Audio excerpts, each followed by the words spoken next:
ইন্নাল মুনাফিকিনা ফিদ দারকিল আসফালি মিনান নার।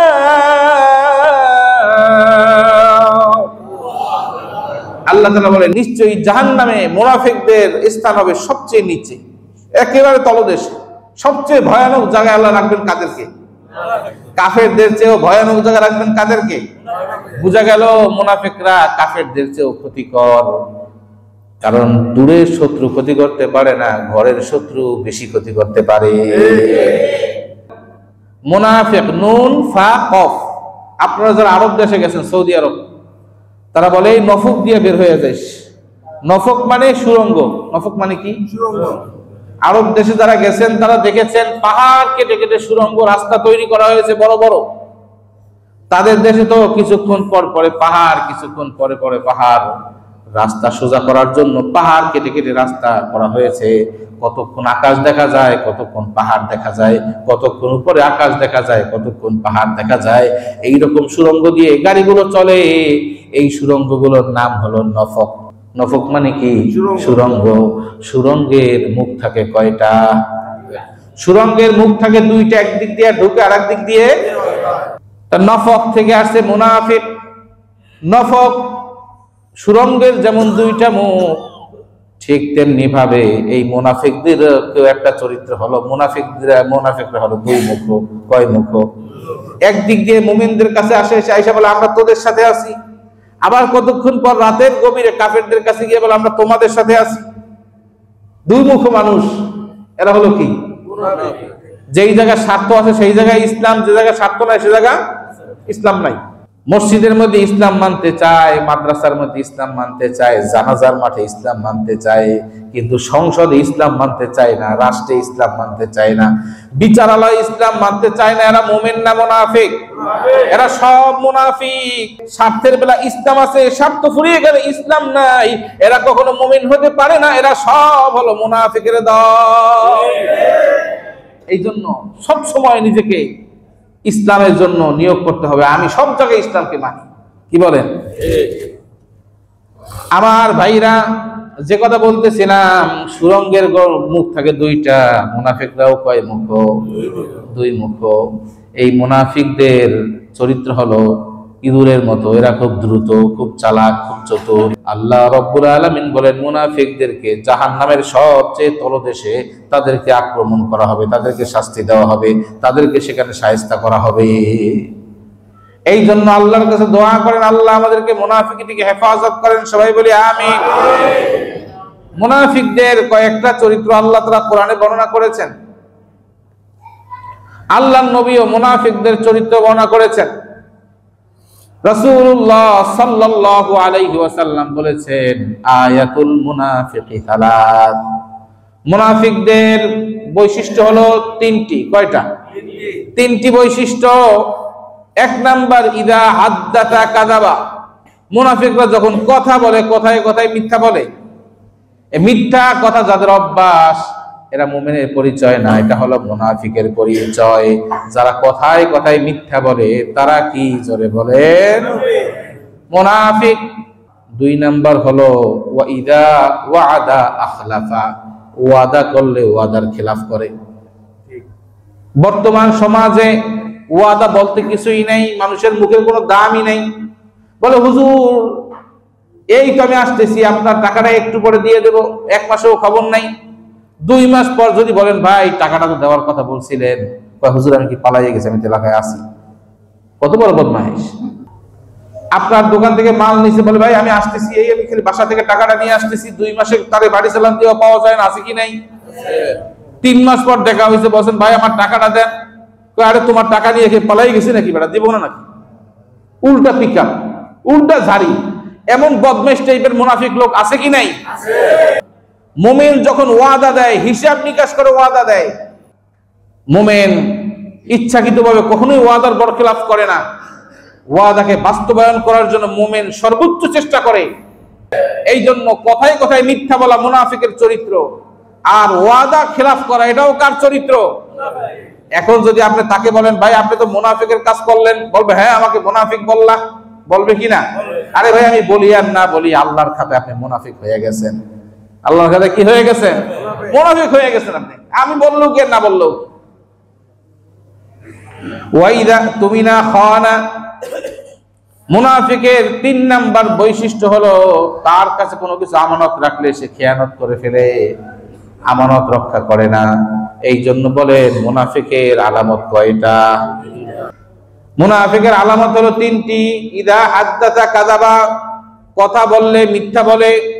ওয়াইদা ওয়াদা আখলাফা, 2 ওয়াদা করলে ওয়াদার খেলাফ করে। 3 ওয়াইদা তুমিনা খানা, আমানত রাখলে আমানতের খেয়ানত করে। এই মিথ্যা কথা বলা, ওয়াদা খেলাফ করা, আমানতের খেয়ানত করা, এই 3টা মুসলমান করতে পারে না, মুমিন করতে পারে না। এই 3টা কাজ করে মুনাফিক। এই জন্য আল্লাহ তাআলা এই 3টা কাজ থেকে আমাদের হেফাজত করুক। সবাই বলি আমিন। এখন থেকে কথা বললে হিসাব নিকাশ করে বলবেন, যাতে মিথ্যা হয়ে কাউকে ওয়াদা দিলে হিসাব নিকাশ করে ওয়াদা দিবেন। টাকা দিতে পারবেন শুক্রবার, বলবেন না দিব রবিবার, আরো 2 দিন বাড়াইয়ে বলবেন, যাতে ওয়াদার খেলাফ না হয়। আপনি দিতে পারবেন শুক্রবার, বলেন বৃহস্পতিবার। কি বলেন? এ ধরনের লোক আছে কি নাই? এটা করা যাবে না। কেউ আপনার কাছে আমানত রেখেছে, আপনি খেয়ানত করে ফেলছেন, এটা কখনোই করবেন না। আপনি এই দুনিয়ায় খেয়ানত করে তার টাকা মেরে দিলেন, তার সম্পদ মেরে দিলেন, কিন্তু পরকালে অবশ্যই আপনাকে এটাকে দিতে হবে, কোনো উপায় নাই, দেওয়াই লাগবে। আমিরুল মুমিনিন খলিফাতুল মুসলিমিন ওমর রাদিয়াল্লাহু তাআলা আনহু সব সময় এই দোয়াটি করতেন, আল্লাহুম্মা ইন্নী আসআলুকা শাহাদাতান ফি সাবিলিক। হে আল্লাহ, আপনি আমাকে শহীদি মৃত্যু দান করেন, আমি আপনার কাছে শহীদি মৃত্যু কামনা করি।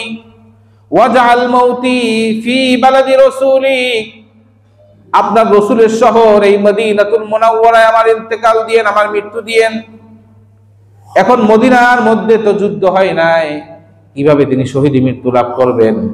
আল্লাহ রাব্বুল আলামিন তাকে শহীদি মৃত্যু দিয়েছেন, মদিনার মধ্যে দিয়েছেন। তিনি ফজরের নামাজ পড়াইতেছিলেন, ইমামতি করতেছেন ফজরের নামাজে। আমিরুল মুমিনিন হযরতে ওমর তেলাওয়াত করতেছেন, পিছন দিক দিয়ে এক মুনাফিক, এক দুষ্ট কাফের চর তাকে আঘাত করলো। হযরতে ওমর ফারুক রাদিয়াল্লাহু তাআলা আনহু পেটের মধ্যে খঞ্জর ঢুকে গেল, তাকে চিকিৎসার জন্য নেওয়া হলো। হযরত ওমরের পেটে যখন খঞ্জর মারা হলো, রক্তক্ষরণ হচ্ছে, চিকিৎসক আসলো তাকে দেখার জন্য, কি পরিমাণ ভিতরে ক্ষত হয়েছে বোঝার জন্য ওমর ফারুক রাদিয়াল্লাহু তাআলা আনহুকে দুধ পান করানো হলো। দেখা গেল দুধ পান করার সাথে সাথে ওই খঞ্জরের আঘাতে ওই জায়গা থেকে দুধ বের হয়ে যাচ্ছে। এবার চিকিৎসক ডেকে বলতেছে, হে আমিরুল মুমিনিন, আপনার জীবনের শেষ পর্যায়ে আপনি চলে এসেছেন, আপনার যদি কোনো ইচ্ছা থাকে, কোনো ওসিয়ত থাকে, আপনি করেন। কারণ যে আহত আপনি হয়েছেন, মনে হয় না আপনি আর বেশিক্ষণ বেঁচে থাকবেন। হযরত ওমর ফারুক রাদিয়াল্লাহু তাআলা আনহু এই কথা শুনে তার ছেলে আব্দুল্লাহকে ডাকলেন, ডেকে বললেন, হে আব্দুল্লাহ, তুমি যাও হুযায়ফা ইবনুল ইয়ামানের বাড়িতে, তাকে গিয়ে আমার সালাম দাও, আর তাকে বলো সে যেন একটু আমার কাছে আসে। হযরত হুযায়ফা ইবনুল ইয়ামান আসলেন। আমিরুল মুমিনিন বললেন, হুযায়ফা, আল্লাহর কসম লাগি তুমি একটু বলো, আল্লাহ রাব্বুল আলামিন তার নবীকে যে মুনাফিকদের নাম জানিয়ে দিয়েছেন, আর রাসূলুল্লাহ যে মুনাফিকের নাম তোমাদেরকে বলেছেন, লিস্ট দিয়েছেন, এই লিস্টের মধ্যে আমি ওমরের নাম আছে কিনা? দেখেন আমিরুল মুমিনিন ওমর, তিনি ভয় পাইতেছেন যে আমার নাম কেন হয়তোবা মুনাফিকের খাতায় উঠে গেছে। আর আমরা তো নিজেরা নিজে মনে করি আল্লাহর ওলি, কি বলেন, ঠিক না বেঁচে? আমিরুল মুমিনিন ওমর সে ভয় পাচ্ছেন মৃত্যুর সময়, শাহাদাতের সময়, যে আমার নাম মুনাফিকের খাতায় উঠে গেছে কিনা। এই জন্য তিনি হুযায়ফা ইবনুল ইয়ামানকে ডাকলেন, কারণ হুযায়ফা ইবনুল ইয়ামান এমন একজন ব্যক্তি ছিলেন, আল্লাহ রাসূল শুধুমাত্র তার কাছে মুনাফিকদের নামগুলো বলে দিয়েছিলেন যে এরা এরা মুনাফিক এই বর্তমান জামানায়। আর এই কথা হুযায়ফা ইবনুল ইয়ামান আর রাসূলুল্লাহ ছাড়া কেউ জানতেন না। আমিরুল মুমিনিন যখন আহত অবস্থায় হুযায়ফা ইবনুল ইয়ামানকে ডেকে বললেন, হুযায়ফা, আল্লাহর কসম একটু আমাকে বলো, আল্লাহর রাসূল মুনাফিকদের যে নাম তোমার কাছে বলে দিয়েছেন, ওই মুনাফিকের লিস্টের মধ্যে আমার নামটা আল্লাহর রাসূল বলছেন কিনা একটু আমাকে বলো। হুযায়ফা ইবনুল ইয়ামান বললেন, হে আমিরুল মুমিনিন, এটা বলা আমার জন্য জায়েজ নাই, আল্লাহর রাসূল আমাকে বলতে নিষেধ করেছেন, তবে এতটুকু বলি আপনার নামের মধ্যে নাই। এবার হযরত ওমর ফারুক রাদিয়াল্লাহু তাআলা আনহু তার ছেলে আব্দুল্লাহকে আবার ডাকলেন, ডেকে বললেন, হে আব্দুল্লাহ, যাও আয়েশার কাছে, তার কাছে গিয়ে বলো ওমর ইবনে খাত্তাব পাঠিয়েছেন, আপনাকে সালাম জানিয়েছেন, আর বলেছেন যদি আপনি অনুমতি দেন তাহলে রাসূলুল্লাহ এবং আবু বকর সিদ্দিক এই দুই সাথীর পাশে হযরত ওমর শুইতে চায়। হযরত রাসূলুল্লাহর যে রওজা, এটা হযরত আয়েশা রাদিয়াল্লাহু তাআলা ঘরের মধ্যে ছিলেন। নবীদের ক্ষেত্রে একটা নিয়ম হলো, নবীরা যেই জায়গায় ইন্তেকাল করেন সেই জায়গায় তাদের কি হয়, কবর হয়। তো আল্লাহ রাসূল ইন্তেকাল করেছিলেন, আল্লাহ রাসূলের ওফাত হয়েছিল কার ঘরে?